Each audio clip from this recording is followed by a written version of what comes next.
Carmel மடத்திலே 4 சுவற்றுக்குள் இருந்து கொண்டு சிறு சிறு வேலைகளை, சிறு சிறு அர்ப்பணங்களை செய்து, சிறு சிறு ஒருத்தல் முயற்சிகளை செய்து, சிறு சிறு ஜபங்கள் செய்து அவர் புனிதராக மாறினார்.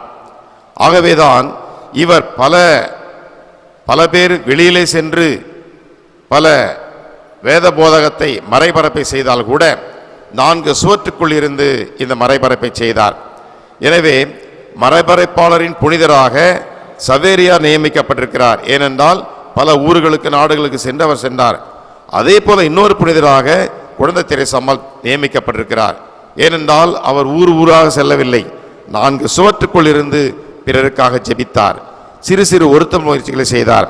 குறிப்பாக ஒரு எடுத்துக்காட்டை சொல்ல வேண்டும் என்றால், தொட்டியிலே தண்ணீர் இருக்கும், சகோதரிகள் துணி துவைத்து கொண்டிருப்பார்கள். அப்பொழுது பக்கத்தில் இருக்கிற அருள் சகோதரி துணை துவைக்கின்ற பொழுது